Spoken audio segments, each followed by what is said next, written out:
Salam, selamat pagi Bapak Ibu, puji Tuhan. Pada pagi hari ini kita mengucap syukur kalau kita masih ada, kita percaya semua karena kebaikan Tuhan.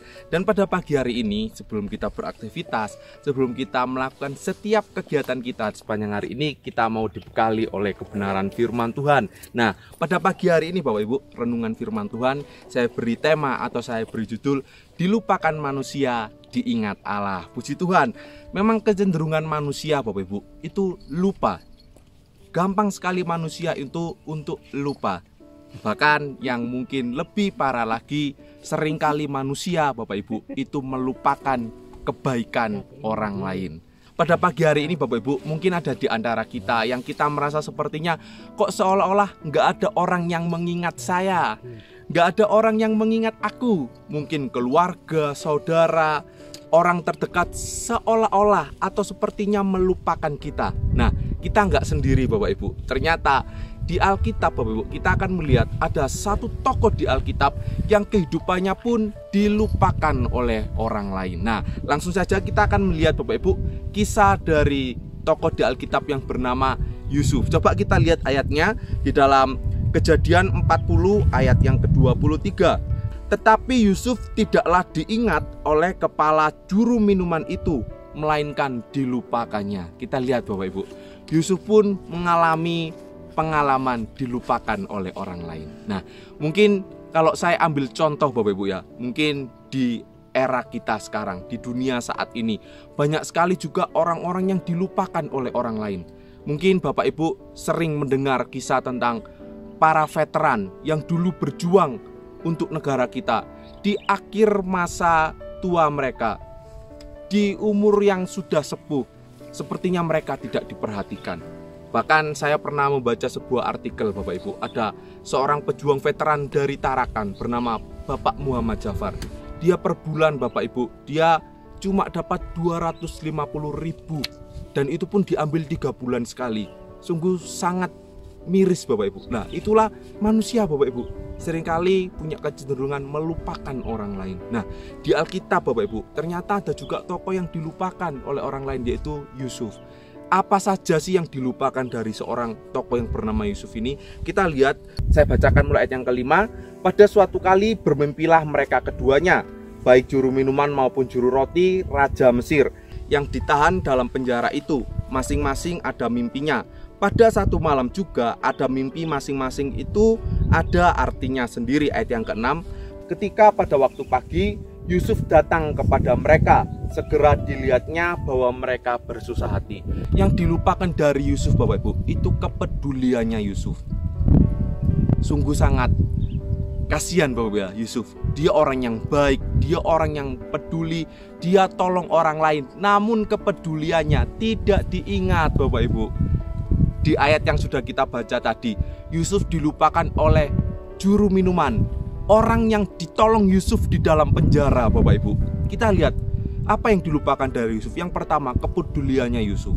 Bapak Ibu mungkin sering melihat di sekitar kita kejadian banyak orang-orang yang begitu peduli dengan sesama. Saya teringat Bapak Ibu di daerah Garut ketika pandemi lagi tinggi, pandemi sedang meningkat, banyak orang yang terkena COVID Bapak Ibu. Ada salah satu di daerah Garut Bapak Ibu, itu orang-orang di sana mereka mendirikan pos ATM sembako Bapak Ibu. Jadi orang-orang di situ, orang-orang yang punya berkat lebih, orang-orang yang lebih beruntung, mereka menaruh barang-barang sembako di sebuah tempat yang sudah disediakan. Mereka taruh beras, mereka taruh gula. Tujuannya untuk apa? Untuk orang-orang yang mungkin di masa pandemi mereka tidak bisa berbuat apa-apa. Jadi orang-orang yang membutuhkan ini tinggal ambil Bapak Ibu. Puji Tuhan, masih banyak orang-orang baik di zaman sekarang. Nah, Yusuf pun demikian Bapak Ibu. Ketika dia melihat ada seorang yang mungkin sedang bersusah hati, Yusuf datang, Yusuf tolong. Tapi justru kepedulian Yusuf ini yang dilupakan Bapak Ibu. Mungkin Bapak Ibu juga pernah peduli dengan orang lain, Bapak Ibu menolong orang lain, tapi akhirnya dilupakan. Yusuf pun sama. Kemudian kita cepat Bapak Ibu ya, di ayat yang selanjutnya, kalau kita baca ayat ini di pasal yang ke-40 Bapak Ibu, Yusuf pun sampai rela dia menafsirkan mimpi juru roti dan juru minuman. Padahal Yusuf pun sedang ada di dalam masalah Bapak Ibu. Jadi Yusuf nggak tunggu masalahnya selesai baru dia tolong orang lain, enggak Bapak Ibu. Ketika Yusuf masih dalam masalah pun dia membantu mengatasi masalah orang lain. Tapi kita lihat lagi-lagi Bapak Ibu, kebaikan Yusuf dilupakan. Mungkin Bapak Ibu sedang di dalam posisi seperti ini. Bapak Ibu baik kepada orang, Bapak Ibu melakukan hal-hal yang baik, tapi justru Bapak Ibu dilupakan. Saya teringat Bapak Ibu, pesan Bapak Gembala pada waktu menasehati pengerja. Bapak Gembala pernah bilang, kalau berbuat baik gak perlu disuruh. Nah, mungkin kita pun juga demikian Bapak ya. Sepanjang kita hidup kita berbuat baik, kita tolong orang lain. Tapi imbalannya kita justru dilupakan. Nah, Bapak Ibu, kita akan lihat ketika Yusuf dilupakan oleh manusia, Tuhan mengingat Yusuf Bapak Ibu. Kita lihat di pasal yang ke-41 di ayat yang pertama. Berapa lama Yusuf dilupakan manusia Bapak Ibu? Setelah lewat 2 tahun lamanya, bermimpilah Fir'aun bahwa ia berdiri di tepi sungai Nil. Yusuf Bapak Ibu itu dilupakan 2 tahun, dia tidak diingat. Tapi kita lihat seperti saya bilang tadi, ketika Yusuf dilupakan oleh manusia, Tuhan mengingat Yusuf. Kita lihat ayat yang ke-9 biar kita lengkap. Ayat yang ke-9, 41 ayat yang ke-9. Lalu berkatalah kepala juru minuman kepada Fir'aun, hari ini aku merasa perlu menyebutkan kesalahanku yang dahulu. Ayat yang ke-10, waktu itu tuanku Fir'aun murka kepada pegawai-pegawainya dan menahan aku dalam rumah pegawai istana beserta dengan kepala juru roti. Ayat yang ke-11, pada satu malam juga kami bermimpi, aku dan kepala juru roti itu masing-masing mempunyai mimpi dengan artinya sendiri. Ayat yang ke-12 kita lihat waktunya Tuhan mengingat Yusuf. Bersama-sama dengan kami ada di sana seorang muda Ibrani, hamba kepala pengawal istana itu. Kami menceritakan mimpi kami kepadanya, lalu diartikannya kepada kami mimpi kami masing-masing. Ayat yang ke-14. Kemudian Fir'aun menyuruh memanggil Yusuf. Segeralah ia dikeluarkan dari tutupan, ia bercukur dan berganti pakaian lalu pergi menghadap Fir'aun. Kita lihat Bapak Ibu, ada satu waktu Bapak Ibu ketika Yusuf dilupakan, Tuhan mengingat Yusuf.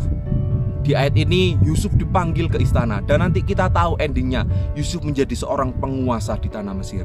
Kita lihat Bapak Ibu, orang boleh melupakan kita Bapak Ibu, keluarga kita boleh melupakan kita, tapi kita ingat Tuhan tidak pernah melupakan kita. Sebagai ayat yang terakhir, Mazmur 27 ayat yang 10, sekalipun ayahku dan ibuku meninggalkan aku, namun Tuhan menyambut aku. Dalam terjemahan yang lain, Tuhan memelihara aku. Orang tua kita, anak-anak kita boleh meninggalkan kita Bapak Ibu, tapi kita lihat Tuhan memelihara dan mengingat kita. Puji Tuhan, kita berdoa. Tuhan Yesus, terima kasih pada pagi hari ini kami ucap syukur, firman Tuhan kembali lagi mengingatkan kami. Sekalipun mungkin banyak orang melupakan kami Tuhan, kebaikan kami mungkin tidak diperhitungkan, apapun yang kami lakukan sepertinya tidak dihargai, tapi kami percaya Tuhan tidak pernah melupakan kami. Tuhan senantiasa mengingat kami, dan menjadi iman kami seperti ayat yang telah kami baca, Tuhan memelihara kehidupan kami. Biarlah firman Tuhan itu boleh tertanam di dalam kehidupan kami, dan firman Tuhan senantiasa menjaga kami di sepanjang hari ini. Setiap kegiatan pekerjaan yang kami kerjakan, kami lakukan semuanya di dalam rencana Tuhan. Terima kasih, kami akan masuk di hari yang baru. Tuhan memberkati segala sesuatu yang kami kerjakan. Di dalam nama Tuhan Yesus Kristus, haleluya, amin.